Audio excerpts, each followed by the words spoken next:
என்னை ஆண்ட குருநாதன் பொற்பாதம் போற்றி. இந்த ஜோதிட கலையை எனக்கு கற்றுக் கொடுத்த குருமார்களின் பாதம் தொட்டு உங்களையெல்லாம் சரவணபீடம் யூடியூப் சேனல் மூலம் சந்திப்பதிலே மற்றற்ற மகிழ்ச்சி. சரவணபீடம் இது ஆன்மீக ஜோதிட ஆராய்ச்சி மையம், கோவை. இந்த பதிவிலே உங்களுக்கு குரு திசையை பற்றி சொல்லவிருக்கின்றேன். குரு திசை ஒரு ஜாதகத்தில் எப்பொழுது வரும், அந்த குரு திசை என்னென்ன பலன்களை செய்யும் என்பதை பற்றி உங்களுக்கு சொல்லவிருக்கின்றேன். இந்த சேனலை சப்ஸ்கிரைப் பண்ணாமல் இருந்தீங்கன்னா ஒரு முறை சப்ஸ்கிரைப் பண்ணிக்கோங்க. அப்படியே பக்கத்தில் இருக்கிற பெல் சிம்பலை ப்ரெஸ் பண்ணிக்கோங்க. அடுத்தடுத்து எங்கள் பதிவுகள் உங்களுக்கு கிடைப்பதற்கு அது மிகவும் வசதியாக இருக்கும். பிடிச்சிருந்தால் ஒரு லைக் பண்ணுங்கள், ஒரு ஷேர் பண்ணுங்கள், ஒரு கமெண்ட் பண்ணுங்கள். அன்பர்களே, கால புருஷனுக்கு 9, 12 குடையவன் குரு பகவான்.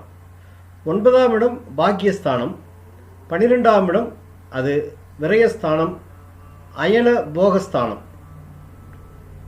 அயனஸ்தானம். அப்படி என்றால் ஒரு மனிதனுடைய பாக்கியஸ்தானம், இந்த பிறவியில் ஒரு மனிதனுக்கு கிடைக்கக்கூடிய பாக்கியங்களை சொல்லக்கூடிய இடம்தான் பாக்கியஸ்தானம். அப்போது 9ஆம் அதிபதி குருவாக காலப்புருஷனுக்கு இருப்பதால் தான் குருவை முழு சுபர் என்று சொல்லியிருக்கிறார்கள். குரு பார்க்க கோடி நன்மை என்று சாஸ்திரம் சொல்லியிருக்கிறது.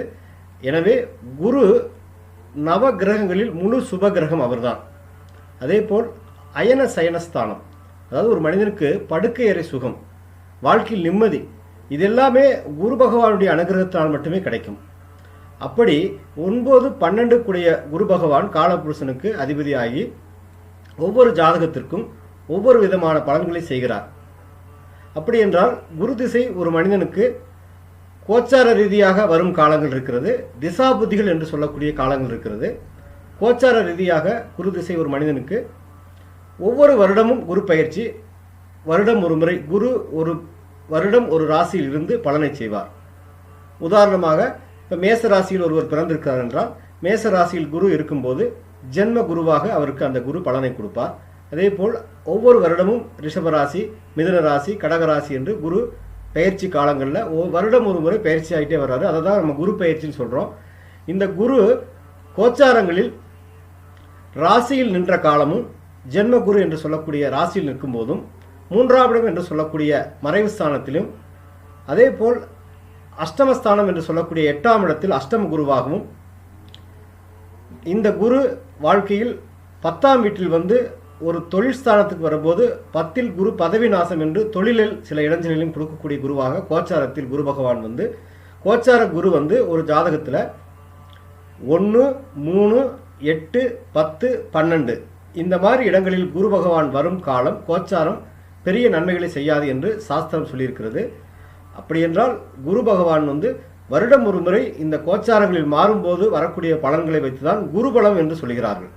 குருபலம் இருந்தால் திருமண காலம் என்று, குருபலம் வந்தாச்சான்னு கேட்பாங்க. அப்போ குருபலம் தான் ஒரு ஜாதகத்திற்கு திருமண யோகத்தை தீர்மானிக்கக்கூடிய காலம். அதே போல் குரு பகவான் வந்து கோச்சாரத்தில் வரும்போது திசாபுதிகள் நன்றாக இருக்கும் பட்சத்தில் அவர்களுக்கு நல்ல பலன்களை குரு செய்துவிட்டு போவார். திசாபுதிகள் அவர்களுக்கு பலமில்லாத காலத்தில் குரு கோச்சாரம் பெரிய சப்போர்ட் பண்ணாது. இது கோச்சாரத்தில். அதே போல குரு கோச்சாரம் இல்லாமல் குரு திசை என்று 16 ஆண்டுகள் ஒவ்வொரு மனிதனுக்கும் வாழ்க்கையில் உண்டு. குரு திசை என்பது 16 வருடங்கள். எல்லோருக்கும் குரு திசை வாழ்க்கையில் வருமா அப்படி என்றால் எல்லோருக்கும் குரு திசை வாழ்க்கையில் வருவதில்லை. ஒரு சில ஜாதகங்களுக்கு மட்டுமே, ஒரு சில நட்சத்திரங்களுக்கு மட்டுமே குரு திசை வாழ்க்கையில் வந்து செல்கிறது. குறிப்பாக ஒருவர் வந்து குருவுடைய நட்சத்திரங்கள் புனர்பூசம், விசாகம், பூரட்டாதி இந்த நட்சத்திரங்களில் பிறந்தவர்களுக்கு முதல் திசையே குரு திசை தான் வரும். புனர்பூசம், விசாகம், பூரட்டாதி இந்த மூன்றும் குரு பகவானின் நட்சத்திரங்கள். புனர்பூசம் என்பது மிதுன ராசியும் கடக ராசியும் புனர்பூச நட்சத்திரங்களை இருக்கக்கூடிய நட்சத்திரங்கள். அதே போல விசாகம் இது வந்து விசாக நட்சத்திரத்தில் பிறந்தவர்கள். விசாக நட்சத்திரம் குருவுடைய ஆரம்ப திசையை சொல்லும். பிறகு அதே போல் குரு வந்து பூரட்டாதி நட்சத்திரத்தில் பிறந்தவர்கள். பூரட்டாதியில் பிறந்தவர்களுக்கும் ஆரம்ப திசை குரு திசை தான். இப்படி இந்த குரு திசை ஒருவருக்கு பிறக்கும் போதே ஒரு சிலருக்கு அந்த திசை முழுவதுமே 16 ஆண்டுகளும் திசை அனுபவத்தில் வருகிறது. ஒரு சிலருக்கு 8 வருடம், ஒரு சிலருக்கு 10 வருடம், ஒரு சிலருக்கு 4 வருடம். இப்படி முதல் திசையாக குரு திசை வந்து குரு திசை இருப்பு என்று ஒரு சில காலங்கள், குறிப்பாக அந்த 16 வயதுக்குள்ளதான் குரு திசை முதல் திசையாக இருக்கும்.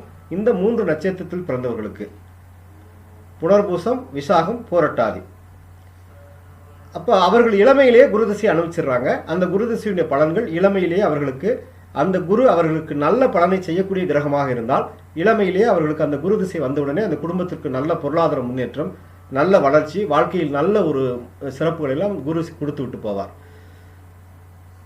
அதுக்கப்புறம் இந்த குரு திசை திருவாதிரை, சுவாதி, சதயம், திருவாதிரை, சுவாதி, சதயம் என்று சொல்லக்கூடிய ராகுடைய நட்சத்திரங்கள், திருவாதிரை நட்சத்திரம் மிதுன ராசி, அதே போல் சதய நட்சத்திரம் கும்பராசி, சுவாதி நட்சத்திரம் துலாம் ராசி, இந்த நட்சத்திரங்களில் பிறந்தவர்களுக்கெல்லாம் குரு திசை முதல் திசை ராகு திசை வரும். அதுக்கு பிறகு அடுத்த திசை குரு திசையாக வரும். அப்போ குரு திசை இரண்டாவது திசையாக அவர்களுக்கு வருகிறது. ராகு திசை 18 ஆண்டுகள் நடக்கக்கூடிய திசை. இந்த ராகு திசையினுடைய அளவு ஒரு சிலருக்கு 18 ஆண்டுகளும் அனுபவத்தில் வரும், ஒரு சிலருக்கு 4 வருடம், 2 வருடம், 10 வருடம் இப்படி வரும்.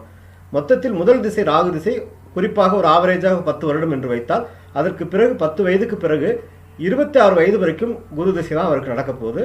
அந்த காலங்களில் குரு திசை வரும்போது குரு லக்ன சுபராக இருந்தால், அந்த ஜாதகத்திற்கு நல்ல பலனை செய்யக்கூடிய கிரகமாக இருந்தால், அந்த ஜாதகருக்கு 10 வயதுக்கு பிறகு தொழில், அந்த குடும்பத்திற்கு தொழில், பொருளாதாரம், அந்த குடும்பத்தினுடைய வெற்றிகள் எல்லாத்தையும் குரு நன்றாக செய்வார். அதே மாதிரி ஜாதகருக்கு கல்வி, 10 வயதுக்கு பிறகு கல்வி, மற்ற சிறப்புகளை குரு செம்மையாக செய்வார். அப்படியே இந்த குரு திசை இரண்டாவது திசை வரும் காலத்தில் 26 வயதுக்குள்ள, ஒரு 30 வயதுக்குள்ள குரு திசை முடிஞ்சிடும். மூன்றாவது குரு திசை ஒரு சிலருக்கு செவ்வாயுடைய நட்சத்திரத்தில் பிறந்தவர்களுக்கு, மிருகசீரிடம், சித்திரை, அவிட்டம், இந்த 3 நட்சத்திரங்கள் செவ்வாயுடைய நட்சத்திரங்கள்.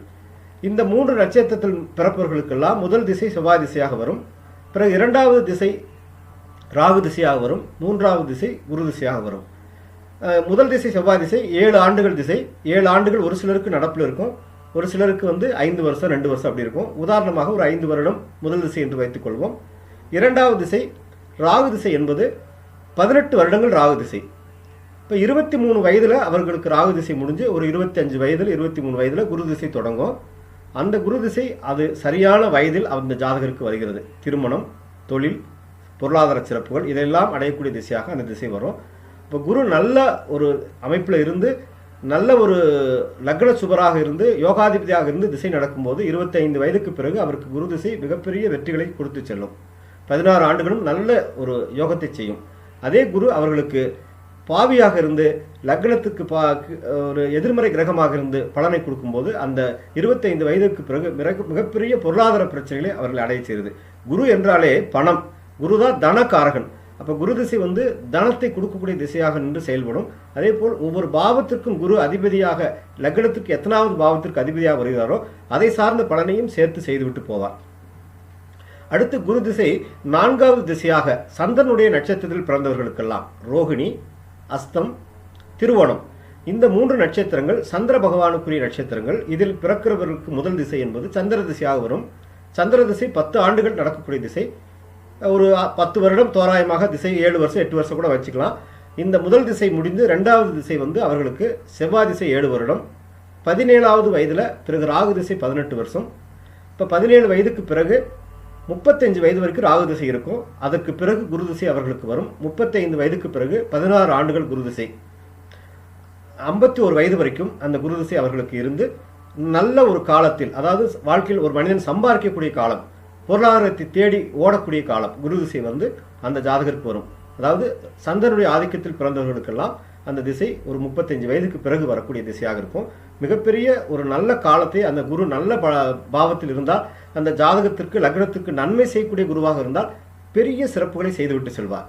அந்த காலத்தில் அவர்களை மிகப்பெரிய உயர்வுக்கு கொண்டு செல்வார். நல்ல உத்தியோகம், நல்ல தொழில், பொருளாதார முன்னேற்றங்கள், குழந்தைகளுக்கு சந்தோஷம், குழந்தைகள் வகையில் வெற்றி, இதெல்லாம் குரு கொடுத்து விட்டு போவார். அதே குரு திசை அவர்களுக்கு அந்த லக்ன பாவியாக குரு இருந்துவிட்டால் அந்த வயதுகளில் அவர்களை தொழில், பொருளாதாரம், பிள்ளைகள் வழியில் பிரச்சனை என்று படாத பாடுபடுத்தி விடுவார் இந்த குரு. அப்படி குரு திசை நல்ல திசையாக இருப்பதும் கெட்ட திசையாக இருப்பதும் ஜாதகத்தினுடைய லக்ன பாவத்தை பொறுத்து, அந்த ஜாதகத்திற்கு குரு என்ன அதிபராக வருகிறார் என்பதை பொறுத்து அமைக்கக்கூடிய ஒரு அமைப்பு. இது பொதுவாக ஒரு பலன் நான் சொல்லிக் கொண்டிருக்கிறேன். அவரவர் ஜாதகப்படி குரு நன்மை செய்யக்கூடிய அமைப்பு எப்படி இருக்குது என்று பார்த்து இதை நல்ல ஒரு ஜோதிடம் ஆய்வு செய்து நீங்கள் தெரிந்து கொண்டு நீங்கள் குரு திசை இப்போது அனுபவித்துக் கொண்டிருக்கிற நபர்களாக இருந்தாலும் சரி, வருங்காலத்தில் குரு திசையை நீங்கள் அனுபவிக்க போகிற நபராக இருந்தாலும் சரி, இதை தெளிவு செய்து இந்த திசையை நல்ல திசையாக நீங்கள் அமைத்துக் கொள்ளலாம். அதே போல் குரு திசை என்பது அடுத்து சூரியனுடைய நட்சத்திரங்கள் பிறப்பவர்களுக்கெல்லாம் குரு திசை வந்து 5வது திசையாக வரும். சூரியனின் நட்சத்திரங்கள் கார்த்திகை, உத்திரம், உத்திராடம் என்று சொல்லக்கூடிய இந்த 3 நட்சத்திரங்கள் சூரிய பகவானுக்குரிய நட்சத்திரங்கள். இதில் பிறப்பவர்களுக்கெல்லாம் முதல் திசை சூரிய திசை, பிறகு சந்திர திசை, பிறகு செவ்வாய் திசை, பிறகு ராகு திசை, பிறகு குரு திசை. அப்போ கிட்டத்தட்ட ஒரு முதல் திசை 6 வருஷம் சூரிய திசை, பிறகு 10 வருஷம் சந்திர திசை 16 வருஷம், பிறகு செவ்வாய் 7, 23 16 ஒரு 23 வயது, பிறகு செவ்வாய் திசைக்கு அப்புறம் ராகு திசை ஒரு 18 வருஷம் 41 வயது முடிஞ்சிடும். அதுக்கப்புறம் குரு திசை அவர்களுக்கு 40 வயதுக்கு பிறகு 45 வயதுக்கு பிறகு இந்த 40 டு 56 வயது வரைக்கும் இந்த திசை இருக்கும். அப்போ இந்த காலகட்டத்திலும் ஒரு மனிதனுக்கு வாழ்க்கையில் நல்ல ஒரு சம்பாதிக்கக்கூடிய காலம், பொருளாதாரத்தை தேடி ஓடக்கூடிய காலம். இந்த திசையில் குரு திசை வரும்போது இது நல்ல திசையாக இருந்துவிட்டால் அவர்களுக்கு மிகப்பெரிய செல்வாக்கியம், நல்ல பொருளாதார முன்னேற்றம், நல்ல ஒரு பலனை குரு கொடுத்து செல்கிறார். அதே குரு அந்த ஜாதகத்திற்கு பாவியாக அமைந்து விட்டால் இந்த காலகட்டத்தில் அவர்களுக்கு பொருளாதார தடைகள், ஆரோக்கிய தடைகள் இதெல்லாம் கொடுத்து மிகப்பெரிய படாத பாடுபடுத்துகிறார். அது அடுத்தது ஒரு குரு திசை வந்து 6வது திசை. இந்த குரு திசை மட்டும் ஒரு மனிதனுக்கு 6வது திசையாக வரும் பட்சத்தில் அவர்களுக்கு மிகப்பெரிய சோதனைகளை கொடுத்து விடுகிறது. 6வதாக வரும் குரு திசை வாழ்க்கையில் பொதுவாக நன்மை செய்வதில்லை. யாருக்கெல்லாம் 6வது குரு திசை வரும் என்றால் சுக்கிரனுடைய நட்சத்திரங்கள் பரணி, பூரம், பூராடம் இந்த 3 நட்சத்திரத்தில் பிறந்தவர்களுக்கெல்லாம் 6வது திசை குரு திசை வரும். அந்த குரு திசை 16 ஆண்டுகள் அவர்களுக்கு சோதனை, ஒரு மிகப்பெரிய துன்பத்தை கொடுக்கக்கூடிய திசையாக இருக்கும். குரு நல்ல பாவங்களில் நல்ல லக்னத்திற்கு சுபராக இருந்தால் ஓரளவுக்கு அந்த பலன்கள் அவர்களுக்கு நன்றாக இருக்கும். ஆனால் 6வது குரு திசை பொதுவாக நன்மை செய்வதில்லை என்பது ஜோதிட விதி. அப்போ பரணி, பூரம், பூராடம் முதல் திசை சுக்கிர திசை ஒரு தோராயமாக 20 வருடம் நடக்கக்கூடிய திசை என்றாலும் ஒரு 10 வருடம் 20 வயதில் சுக்கிர திசை முடிஞ்சிச்சுன்னா அதுக்கப்புறம் சூரியன் 6 வருஷம், சந்திரன் 10 வருஷம், செவ்வாய் 7 வருஷம், ராகு 18 வருஷம், அதன் பிறகு குரு திசை. அதாவது ஒரு 55 வயது 60 வயதில் அந்த குரு திசை வரும். அந்த 55 வயதுக்கு பிறகு பிற்பகுதி அந்த 16 ஆண்டுகளும் அந்த 6வது திசை அவர்களை மிகப்பெரிய சோதனைக்கு உள்ளாக்குகிறது. ஒரு சிலருக்கு மட்டுமே 6வது திசை அந்த குரு நின்ற அமைப்பின்படி நன்மை செய்கிறது. இதை சரியாக நீங்கள் ஆய்வு செய்ய வேண்டும். உங்களுக்கு இப்போது ஒரு 55 வயசுக்கு பிறகு குரு திசை வருது அப்படின்னா அது 6வது திசை என்று பார்த்து அந்த திசைக்குண்டான நல்ல பிரீதி, குரு பகவானுடைய பிரீதிகளை செய்து குருவை சாந்திப்படுத்தக்கூடிய வழிபாடுகளை செய்து மிகப்பெரிய நன்மைகளை நீங்கள் அந்த குரு திசையில் கெடுபலன் வராமல் பார்த்துக்கலாம். அப்படி குரு திசை வந்து 6வது திசை வரும்போது அந்த பலன்களை சரியாக அமைத்துக் கொள்வது என்பது என்னுடைய அறிவுரை. அதே போல பொதுவாக வந்து சில லக்னங்களுக்கு குரு நன்மை செய்வதில்லை. என்னென்ன லக்னங்கள் அப்படி என்று பார்ப்போம். இப்போ ரிஷப லக்னம், துலா லக்னம் இதில் ஒருவர் பிறந்திருக்கிறார் என்றால் அவர்களுக்கு குரு திசை வருகிறது என்று வைத்துக்கொள்வோம். அந்த திசை அவர்களுக்கு மிகப்பெரிய சோதனைகளையும் வேதனைகளையும் கொடுக்கக்கூடிய திசை. ரிஷப லக்னத்திற்கு குரு அஷ்டமாதிபதியாக வருகிறார். ரிஷப லக்னம் என்பது சுக்கிரனுடைய ஆதிக்கம் உள்ள வீடு. சுக்கிரனுக்கு 8ஆம் அதிபதியாக குரு வந்து அஷ்டமாதிபதி திசை, 8 திசை வாழ்க்கையில் எதிரிக்கு கூட வரக்கூடாதுன்னு சாஸ்திரம் சொல்லியிருக்கு.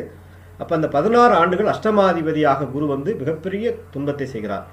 அந்த ஜாதகத்திற்கு குரு மறைவு ஸ்தானத்தில் இருந்து உள்ள நீசமாக இருந்தால் மட்டும் ஓரளவுக்கு துன்பங்கள் குறையும். எப்படி வைத்துக் கொண்டாலும் அஷ்டமாதிபதி திசை என்பது நல்ல திசை இல்லை. பிறகு துலாம் லக்னத்தில் பிறந்தவர்களுக்கெல்லாம் குரு 6ஆம் அதிபதியாக வருவார். 6ஆம் இடம் என்பது நோய், கடன், வழக்கு. அப்போ சத்துருஸ்தானத்துக்கு அதிபதியாக குரு திசை வரும்போது அந்த ஜாதகருக்கு அந்த 16 ஆண்டுகள் குரு பெரிய கடன்கள், பொருளாதார பிரச்சனைகள், நிம்மதி குறைவு, நோய், இதெல்லாம் ஆரோக்கிய குறைவு இதெல்லாம் கொடுத்து செல்கிறார். அப்போ துலா லக்னத்துக்கு அதிபதி யார் என்றால் சுக்கிர பகவான். சுக்கிரன் லக்னாதிபதி, குரு அவர்களுக்கு பாவி. குருவும் சுக்கிரனும் ஜென்ம விரோதிகள் என்று சாஸ்திரம் சொல்லியிருக்கு. இவர் தேவகுரு, குரு குரு பிரகஸ்பதி தேவகுரு, சுக்கிரன் வந்து அசுரகுரு என்று புராணம் சாஸ்திரம் சொல்லியிருக்கிறது. இதுவரைக்கும் பகையுள்ள கிரகமாக, விஞ்ஞானபூர்வமாக எதிர்மறை ஆற்றல் உள்ள நெகட்டிவ் பிளானட்ஸ். அப்போ அந்த இந்த 2 லக்னங்களுக்கு பெரும்பாலும் குரு நன்மை செய்வதில்லை. இந்த லக்னக்காரர்களுக்கு குரு திசை வரும்போது நன்றாக குரு பிரீதி செய்து அதில் அவர்களுடைய பலன்களை சாதகமாக அமைத்து கொண்டு ஓரளவுக்கு தப்பிக்கலாம். அதே போல் குரு கன்னி லக்னத்திற்கும் மிதுன லக்னத்திற்கும் பாதகாதிபதியாக வருகிறார். 7ஆம் உபய லக்னம், மிதுனமும் கன்னியும் உபய லக்னங்கள். இந்த உபய லக்னத்திற்கு பிறந்தவர்களுக்கெல்லாம் 7ஆம் இடம் என்று சொல்லக்கூடிய அந்த தனுசும் மீனமும் பாதகஸ்தானங்கள். உபய லக்னத்திற்கு 7ஆம் இடம் பாதகஸ்தானம். அப்ப குரு பாதகாதிபதியாக வந்து அந்த 16 ஆண்டுகள் மிகப்பெரிய பாதகத்தை செய்து வாழ்க்கையில் நன்றாக உயர்வாக கொண்டு போய் மீண்டும் பாதாளத்தில் தள்ளிவிடுகிறார். அந்த பாதகாதி திசை என்று குரு திசை வந்து அவர்களுக்கு கடைசியில் துன்பத்தை கொடுத்து செல்கிறது என்பது நிதர்சனமான உண்மை. இந்த லக்னங்கள் பிறந்தவர்களுக்கும் குரு பெரும்பாலும் நன்மை செய்வதில்லை. அந்த குரு திசையை அவர்கள் அனுபவித்துக் கொண்டிருந்தால், இன்னும் வரக்கூடிய காலத்தில் அனுபவிக்க போனால் நன்றாக ஜோதிடரிடம் ஆய்வு செய்து அந்த திசையை நன்றாக அமைத்துக் கொள்ள வேண்டும். அதே போல் குரு பகவான் வந்து மகர ராசியில் ஒரு ஜாதகத்தில் இருந்தால் அந்த குருவுக்கு அது நீச வீடு. குரு அங்கு நீசமாகிறார். அது சுபராக இருந்து நீசமானால் அவர்களுக்கு பெரிய நன்மைகள் கிடையாது. அதே குரு இப்போ நான் சொன்ன ரிஷப லக்னம் துலா லக்னத்திற்கு குரு 6, 8 குடையவராக இருந்து நீசமாகும் போது சில நன்மைகளை செய்கிறார். கெட்டவன் கெட்டிடில் கிட்டிடும் ராஜயோகம் என்பது ஜோதிட விதி. அதே போல் குரு பகவானுக்கு உச்ச வீடு என்பது கடகம். உச்சம் என்பது அந்த குரு அங்கு முழு பலத்தை அடைகிறார். கடகத்தில் குரு உச்சம். இந்த 2 லக்னங்களுக்கு ரிஷப லக்னம் துலாம் லக்னத்திற்கு குரு உச்சம் ஆகக்கூடாது. அப்படி ஆகிவிட்டால் அவர்களுக்கு மிகப்பெரிய சோதனையும் வேதனையும் வாழ்க்கையில் இருக்கும் அந்த திசை வரும்போது. அதே மாதிரி சுபராக இப்போ மேச லக்னம் 9 குடையவன் பாக்யாதிபதி, இந்த மாதிரி கடக லக்னம் 9 குடையவன் பாக்யாதிபதி குரு, இந்த மாதிரி குரு பாக்யாதிபதியாக இருந்து உச்சம் அடைந்தால் மிகப்பெரிய யோகம். அதே போல் பாக்யாதிபதியாக இருந்து குரு நீசம் அடையக்கூடாது. அந்த பலன்கள் அவர்களுக்கு சிறப்பாக இருக்காது. இதுபோல குரு திசை ஒவ்வொரு ஜாதகத்திற்கும் ஒவ்வொரு விதமான பலன்களை செய்கிறது. அடிப்படை யோகத்தை வைத்து, நின்ற பாவத்தை வைத்து அதனுடைய அமைப்புகள் மாறுகிறது. எனவே அன்பர்களே, பொதுவாக குரு திசை உங்களுக்கு நடக்கிறது என்றால் குருவுக்கு நல்ல பரிகார ஸ்தலம் எதென்றால் திருச்செந்தூர் முருகப்பெருமானுடைய ஸ்தலம், குருவுக்கு மோட்சம் கிடைச்ச இடம். அதே போல் ஆலங்குடி குரு பகவானுடைய ஸ்தலம், தென்குடி திட்டை என்று சொல்லக்கூடிய அந்த ராஜகுரு வீட்டிற்கிற ஸ்தலம். இந்த மாதிரி ஸ்தலங்களுக்கு நீங்கள் அடிக்கடி சென்று உங்கள் ஜென்ம நட்சத்திரம் என்று குரு பகவானை பிரீதி செய்து சரணாகதி செய்து அங்குள்ள பிராமணர்களுக்கு கொண்டைக்கடலையும் வஸ்திரமும் தானம் கொடுத்து வந்தால் உங்களுக்கு குரு திசையுடைய பாதிப்புகள் பெரிய அளவுக்கு இருக்காது. நல்ல திசையாக இருந்தால் நல்ல யோகங்களை செய்யும், கெட்ட திசையாக இருந்தால் ஓரளவுக்கு கெடுபலன் குறையும் என்று சொல்லி உங்கள் அனைவருக்கும் குரு திசையை அனுபவித்துக் கொண்டிருக்கிற அன்பர்களுக்கும் இனி வரப்போகும் குரு திசையை அனுபவிக்கக்கூடிய அன்பர்களுக்கும் இந்த நிகழ்ச்சியை பார்த்து கொண்ட அனைவருக்கும் நான் வணங்கும் செந்திலாளனுடைய அனுகிரகம் கிடைக்க வேண்டும் என்று சொல்லி இந்த பதிவை நிறைவு செய்கின்றேன். நன்றி, வணக்கம். சரவண பீடம் தமிழ் சேனலை சப்ஸ்கிரைப் பண்ணாதவங்க சப்ஸ்கிரைப் பண்ணிக்கோங்க. அப்படியே பக்கத்தில் பெல் சிம்பலை ப்ரெஸ் பண்ணிக்கோங்க. அடுத்தடுத்து எங்கள் பதிவுகள் உங்களுக்கு கிடைப்பதற்கு வசதியாக இருக்கும். லைக் பண்ணுங்கள், ஷேர் பண்ணுங்கள், கமெண்ட் பண்ணுங்கள்.